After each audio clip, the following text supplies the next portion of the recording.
This is James Kane, week 8.1 graded assignment for EDU 503 Sports Law from William Woods University.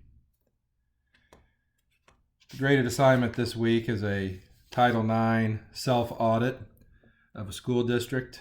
Title IX states that no person in the United States shall, on the basis of sex, be excluded from participation in, be denied the benefits of, or be subjected to discrimination under any education program or activity receiving federal financial assistance.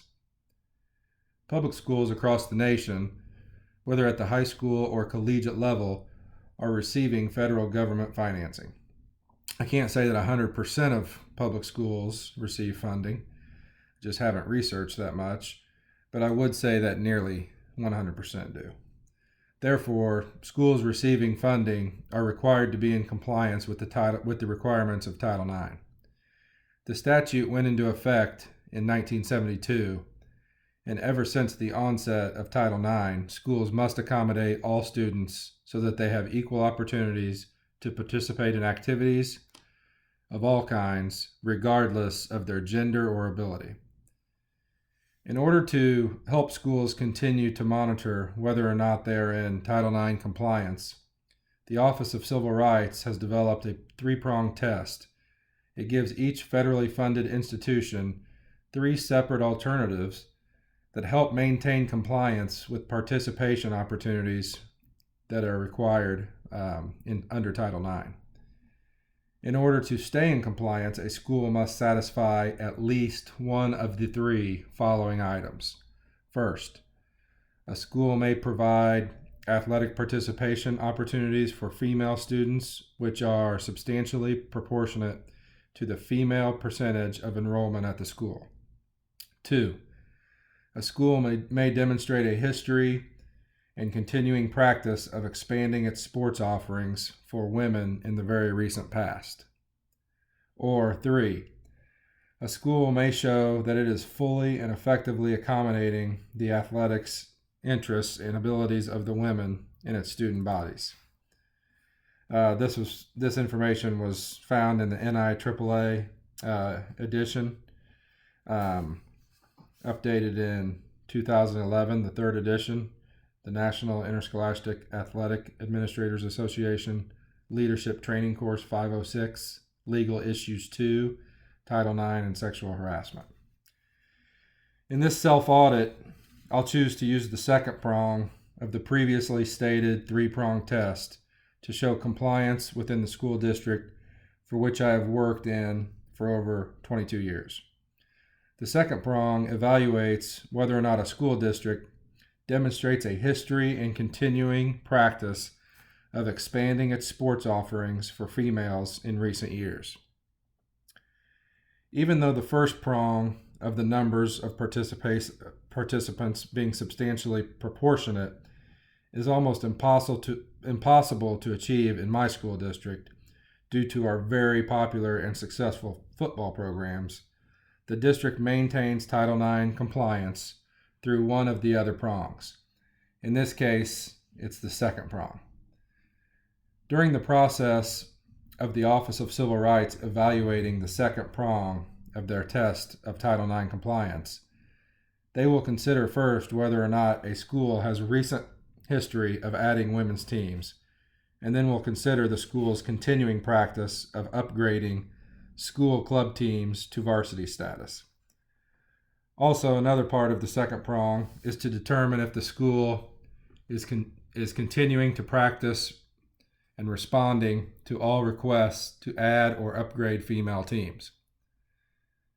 Finally, the Office of Civil Rights will look at a school's history of monitoring and continuing interests of females by researching and doing surveys that will promote growth of female sports participation. This would include research about club sports, intramural sports, popular community sports, as well as major trends in the growth and popularity of female athletics and activities. In the school district that I have worked in for over 22 years, the community has had a huge interest in football, and the community has given a ton of support for the football programs to be Missouri state powerhouses for years. Although football is not listed as a male sport, outside of a year or two over the past 30, it's been 100% male participants. When you have popular programs like this, it draws well over 100 participants each year for grades 9 through 12 in each of the schools in my district. When you look at the three-pronged test of the Office of Civil Rights, prong 1, which means proportionally equal percentages of male and female participants, that can never really be in compliance in my school district for prong 1, because there is nothing that draws female participation like football draws the participation of males in that sport. Another example would be spring track. Even though track is offered for both male and female students, the percentage of participants when compared to total enrollment of that gender is never equal. In our district, we have more males coming out for track each year than females. This is the reason the Office of Civil Rights gives 2 other prongs to allow schools to maintain their Title IX compliance. I was a graduate in 1992 in the same school district I work in now. When I was in school, we had just recently added softball to our school activities, and girls soccer was still an intramural activity. Girls soccer is now one of the most popular sports we have for females at our school. When a sport is added, it is sometimes added as a club sport, but most of the time it's immediately added as a varsity sport. Currently, we have lacrosse becoming more and more popular. We have that at our school as a club sport.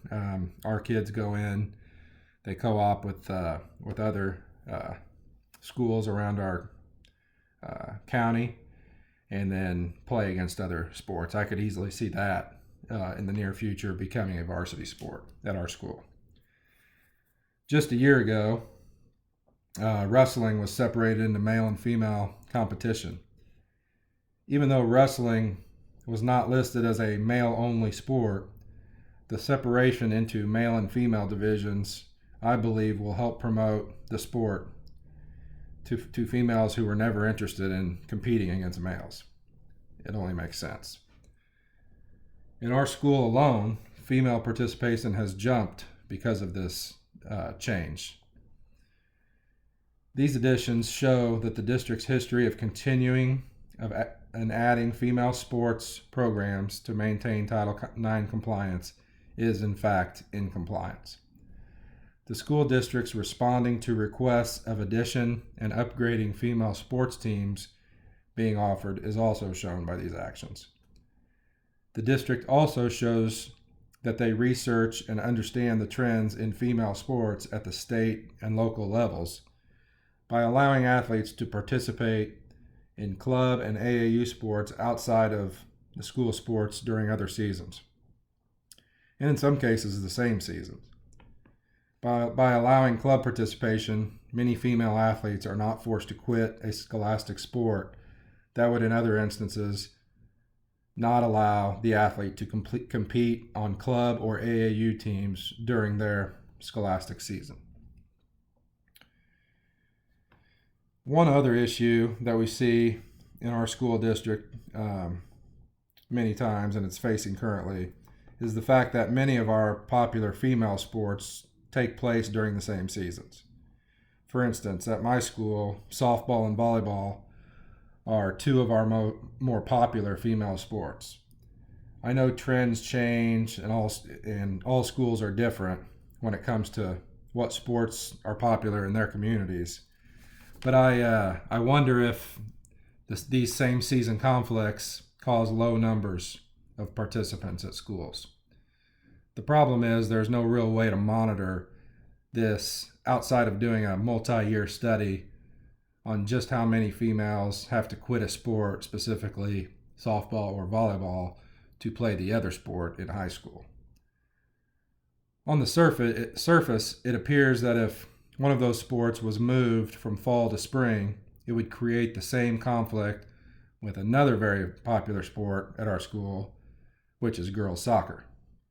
This is a study that I think might be worth looking into in the future. Having an idea on what kind of numbers we are losing in those conflicted sports might give us a clear vision on where we need to go in the future. How that study takes place, I'm really not sure, but I think it's something we should all consider. In conclusion, it's very nice for school districts to be able to stay Title IX compliant even when there is a large discrepancy in a school such as mine, where an enormous amount of males play football in a disproportionate way compared to the rest of the school.